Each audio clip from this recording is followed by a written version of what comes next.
Ekitongole ekivunaanyizibwa ku ddagala mu ggwanga ki National Drug Authority kikedde kukola kikwekweto mu disitulikiti y'e Ssembabule, Kyotera, Rakai, Gomba ne Lwengo ku bulwaliro obutali mu mateeka ko n'okufuuza ababbi eddagala lya gavumenti. Mu kikwekweto kino waliwo gwe bakutte n'eddagala lya gavumenti kyokka nga yali kukuma mu kaabuyonjo mu tawuni kansi y'ekyazanga mu disitulikiti y'e Lwengo. Ono lutegedde nti bano bazze n'ateekako kakokola tondeka nnyuma. Bwe bavudde wano ne beeyongerayo e Ssembabule gye basanze edduuka ly'eddagala ly'ebisolo kyokka bagenze okulyekebejja nga bakukumamu eddagala ly'abantu. Ono ye tasimattuse. You keep the drugs for the cows.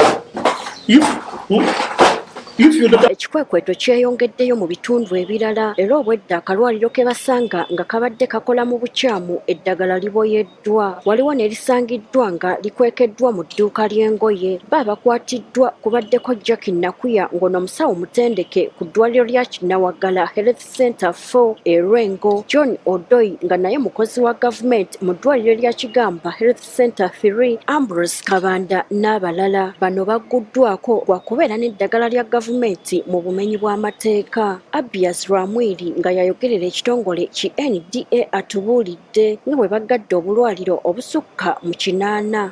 Mu kikwekweto kyaffe kino obudduuka obuwera 85 bwe twasanze nga butunda eddagala nga tebulina bisaanyizo twabugaddewo era mu obwo ne tuggyamu ebokisi eziwera 15 z'eddagala eribalirwamu obukadde 9 mu bubiri bw'essente za Uganda. Ono asabye abatuuze bulijjo okutemyanga ku kitongole kino singa bazuula abatunda eddagala lya gavumenti n'okwewala okumala gagula eddagala. Era tulabula n'Abannayuganda okwegendereza kugula eddagala mu budduuka oba mu drug shops obwo obukyamu. Abatuuze bekkokodde abasawo ba gavumenti abalina obulwaliro ebbali okubba eddagala ne balitwala mu bulwaliro bwabwe. Bwe basanze nga balina ago maddagala ga gavumenti babakwatireko babeeko ekyokulabirako.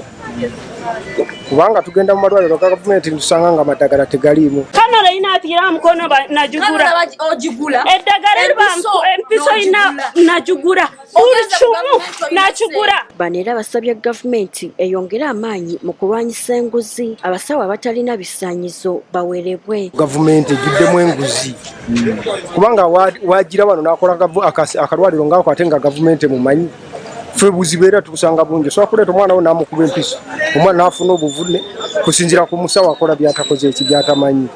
Eddagala eriboyeddwa libalirwamu obukadde bw'ensimbi za kuno 92. Gertrude Mutyaba, Agafeeyo ku Spark TV.